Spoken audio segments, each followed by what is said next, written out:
Doy la bienvenida a este programa denominado Lo que el libro se llevó, temporada 1, episodio 2, parte 4, Carl Jung, el libro rojo. Y bueno, hoy tenemos por delante una inmersión profunda que nos va a llevar por caminos verdaderamente insospechados. Sí, totalmente. Es un viaje muy particular el que nos espera hoy. Exacto. Nuestra misión en este espacio es explorar uno de los textos más enigmáticos, más místicos y, hay que decirlo, increíblemente densos de toda la psicología moderna. Sin duda, un texto muy complejo. Estamos hablando de un documento que el psiquiatra suizo Carl Gustav Jung mantuvo bajo llave, escondido del mundo, y en el que trabajó meticulosamente durante 16 años, hasta la década de 1930. Así es, lo que hoy conocemos como el libro rojo o Liber Novus. Y para quienes nos escuchan hoy, de verdad, prepárense, porque revisar estas páginas no es leer teoría médica, es más bien leer el diario de viaje de alguien que decidió descender a las profundidades más oscuras y caóticas de su propia mente. Las fuentes que tenemos hoy son una rareza absoluta. Una rareza y un desafío, diría yo, porque creo que es vital establecer desde el principio nuestro enfoque para esta inmersión. El objetivo de nuestra conversación no es abordar el libro rojo como si fuera, digamos, un manual clínico tradicional. Claro, no es un tratado de psiquiatría. Exactamente. Leerlo así sería un error fundamental. Más bien, debemos intentar comprender el porqué detrás de estas visiones tan abrumadoras. Queremos descifrar cómo Jung logró sintetizar la psicología, la mitología y lo espiritual. Es como un esfuerzo por no romperse en pedazos, ¿verdad? Esa es la clave. Es una mente brillante intentando estructurar el caos de su propio inconsciente, buscando un significado que la ciencia, puramente materialista de su época, ya no le podía proporcionar. Bien, vamos a desempacar esto, porque el contexto en el que nace esta obra parece el guión de una película de terror psicológico. Totalmente. Basándonos en las notas de nuestras fuentes, nos situamos entre los años 1913 y 1914. Jung, que ya era un psiquiatra muy respetado, empieza a experimentar lo que él mismo llama voces de la profundidad. Voces que debieron ser aterradoras. Y hay una en particular que le dice una frase muy escalofriante. Le dice, lo más grande va a lo más pequeño. Una frase muy críptica. Sí, al principio no comprende el mensaje, pero las fuentes detallan que comienza a sentir que su mente pesa, como si literalmente cargara con miles de muertos sobre sus hombros. Y poco tiempo después, estalla la Primera Guerra Mundial. Un momento de devastación global absoluta. Exacto. Y es ahí cuando él llega a la conclusión de que sus visiones no eran solamente un colapso personal, sino que había capado algo en el aire, como una precognición del desastre colectivo. Y ese contexto histórico, fíjate, es completamente inseparable del contexto psicológico personal que le estaba atravesando. Justo en esa época hay que recordar un punto fundamental de las fuentes. La ruptura con Freud. Esa misma. Una ruptura total y dolorosa con Sigmund Freud. Hasta ese momento, Freud había sido su mentor, una figura paterna para Jung, pero se separaron por diferencias teóricas irreconciliables. ¿Y eso debió dejarlo en el aire? Completamente. Jung relata que tras esa ruptura, sintió que se topaba de frente con una pared en blanco. Había perdido su brújula intelectual.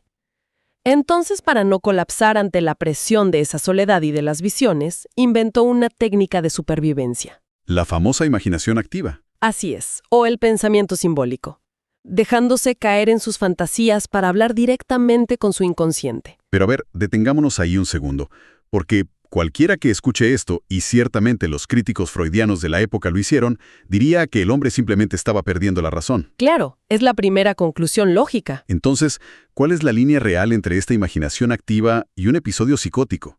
¿Cómo sabía él que no se estaba volviendo loco al dejarse llevar por estas voces? Lo fascinante aquí es que Jung era perfectamente consciente de cómo se veía su proceso desde el exterior. Él admitió en sus notas que para un observador superficial esto parecía una locura total. Sí, creo que el texto menciona que un Dios viviente es enfermedad para la razón. Exactamente. Pero la diferencia clave entre la psicosis y la imaginación activa radica en el control del ego. En una psicosis, la persona es tragada por el inconsciente, se ahoga en él. Pierde el control. Jung, en cambio, decidió sumergirse de forma consciente. Literalmente se sentaba en su escritorio, bajaba sus defensas y permitía que las fantasías emergieran. Las trataba como experiencias originarias avasalladoras. Fuerzas psíquicas reales. Y lo vital fue que utilizó toda su capacidad intelectual para observar, anotar y estructurar ese caos a través de la alquimia y la mitología. Y el nivel de detalle de esa estructura es asombroso. Hay una escena que me parece súper vívida en las fuentes, que ocurre justo cuando aplica esta técnica. La llegada de los muertos. Esa misma. Jung describe cómo una multitud de muertos, oscuros y desesperados, empieza a golpear la puerta de su casa. Imagínate la escena.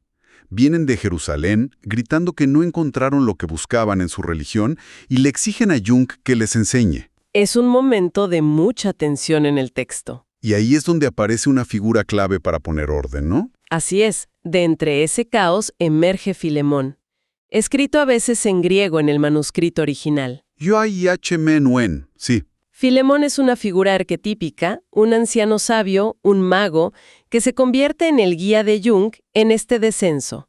Cuando los muertos exigen respuestas, Filemón toma el control y se levanta para predicarles, y dicta los famosos 7 sermones a los muertos. Y vaya que el primer sermón empieza pesado. Les habla del pleroma. Un concepto muy complejo. Demasiado. Cuando leí esto tuve que revisarlo 2 veces. Filemón explica que el pleroma es la nada, pero al mismo tiempo es la plenitud absoluta. Un estado donde todos los opuestos, la luz y la oscuridad, el bien y el mal, se anulan porque están perfectamente mezclados. Como un vacío que está lleno.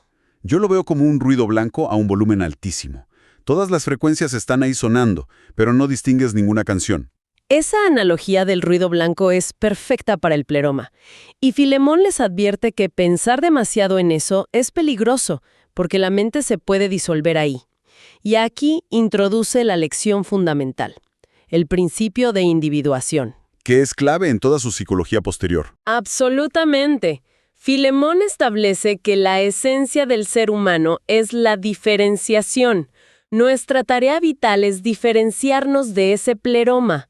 Si no somos fieles a nuestra esencia única, caemos de vuelta en esa indiferenciación, lo cual es, psicológicamente, la muerte. Y fíjate que, para quienes nos escuchan, esto tiene una resonancia brutal con la vida moderna. Esa presión por diferenciarnos del ruido blanco es idéntica cuando entramos a las redes sociales. Totalmente de acuerdo. Es una masa de ruido constante donde todos opinan lo mismo. Y si uno no hace el esfuerzo de preguntarse qué es lo que realmente piensa de manera individual, su identidad es tragada por la masa. Es una conexión muy pertinente. La falta de diferenciación te hace perder tu alma individual, pero la enseñanza avanza a un territorio más oscuro todavía. Exacto. Aquí es donde se pone realmente interesante. Porque en los siguientes sermones, los muertos siguen inquietos, quieren saber sobre Dios. Quieren ir al grano. Y Filemón les responde rompiendo todos los esquemas. Dice que Dios es el bien supremo y el diablo el mal supremo. Pero por encima de ellos hay un Dios olvidado y supremo, Abraxas. Y las descripciones de Abraxas son sobrecogedoras. No es un Dios benevolente. Las fuentes lo definen como la probabilidad improbable, el efecto puro. Une la vida y la muerte en el mismo instante. Exacto. La verdad y la mentira, la luz y la oscuridad. Jung usa imágenes brutales. Dice que Abraxas es magnífico como un león destrozando a su presa, pero monstruoso como un pólipo de 1000 brazos. Es aterrador. Uno se pregunta por qué enseñarle algo tan espantoso a un grupo de muertos que ya de por sí vienen frustrados y perdidos. Parece cruel, pero las fuentes nos revelan que es una necesidad histórica y psicológica. Hay que recordar que estos muertos vienen de la tradición cristiana de Jerusalén. Tuvieron que repudiar a un Dios de puro amor porque sus ideales colapsaron. Claro, el contexto de la masacre de la Primera Guerra Mundial. Exactamente. ¿Cómo sostener a un Dios infinitamente bueno frente a trincheras llenas de cadáveres? Necesitaban conocer a un Dios que representara la contradicción absoluta, la realidad cruda y caótica de la existencia. Necesitaban a Abraxas. Un golpe de realidad durísimo. Obligarlos a mirar el horror. Y hablando de cosas duras, hay otra sección muy desconcertante en el texto, que es el trato que Jung le da a su propia alma. Es una parte muy intensa. Sí, en cualquier obra mística uno espera que el alma sea tratada con reverencia. Pero Jung hace lo contrario. La insulta con furia, la llama ramera, demonio traicionero, y exige que sea encerrada tras puertas de acero. ¿Por qué tanta hostilidad? Choca mucho al principio, sí. Pero cuando profundizamos, vemos que Jung está argumentando contra la trampa de las virtudes. ¿La trampa de ser bueno? Algo así. Él plantea que la virtud tradicional, esa que exige el sacrificio constante por los demás, olvidando el propio desarrollo, es un pecado contra el individuo. Ah, entiendo. Forzar nuestra virtud en otros nos convierte en tiranos. Exacto. Tiranos egoístas que usan a los demás para sentir superioridad moral. Filemón lo resume de forma implacable. El verdadero amor empieza por la difícil tarea de soportarse y cargarse a uno mismo. O sea, no puedes amar a la humanidad si no eres capaz de cargar con la oscuridad de tu propia alma individual primero. Esa es la premisa. Y el texto avanza explorando las dualidades. Filemón explica que el mundo de los dioses se manifiesta en dos demonios, o fuerzas instintivas. La espiritualidad y la sexualidad. La espiritualidad es femenina, receptiva, simbolizada por el pájaro blanco celestial. Y la sexualidad es masculina y creadora. Atada a la tierra, simbolizada por la serpiente.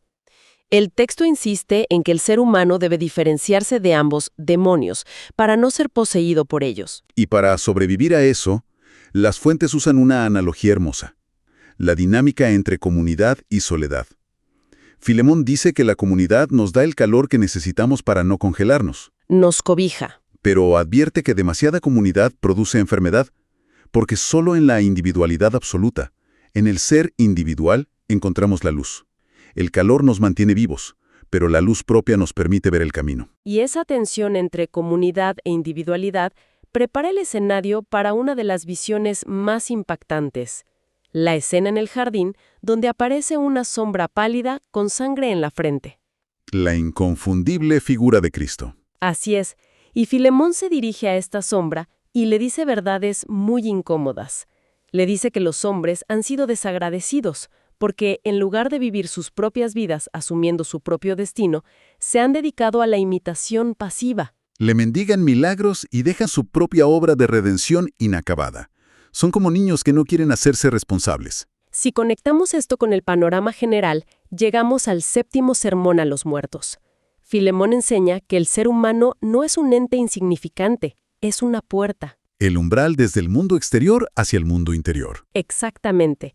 Y por esa razón, el objetivo final no es disolverse en los dioses ni en la masa, sino encontrar la estrella solitaria. ¡Qué concepto tan poético! Sí, cada individuo tiene su propia estrella en la oscuridad del cosmos y solo puede alcanzarla mediante el arduo esfuerzo de su propia individuación. Entonces, ¿qué significa todo esto? Si juntamos las piezas, queda claro que el Libro Rojo no es solo un diario de visiones, es un mapa de supervivencia psicológica. Un llamado brutal a despertar. Una exigencia a dejar de vivir ideas de otros, a soportar la carga del propio ser y a diferenciar nuestra identidad del caos del pleroma. Es un manifiesto sobre la responsabilidad de ser verdaderamente uno mismo. Y para cerrar nuestro análisis de hoy, hay una reflexión fascinante sobre esto. Adelante, te escuchamos. Esos muertos que golpean la puerta de Jung representan las preguntas sin respuesta del inconsciente colectivo. Y hoy vivimos en un nuevo pleroma de redes y algoritmos. Un ruido infinito, exacto. Entonces, para nuestra audiencia, dejo esta idea. ¿Qué pasaría si la ansiedad, el agotamiento y el ruido mental de la sociedad actual no fueran otra cosa que nuestros propios muertos golpeando nuestra puerta? Exigiendo respuestas. Exigiendo que dejemos de distraernos y comencemos de una vez por todas el doloroso pero necesario trabajo de descubrir nuestra propia estrella solitaria. ¿Es algo para reflexionar? Sin lugar a dudas. Una reflexión monumental para cerrar esta inmersión profunda.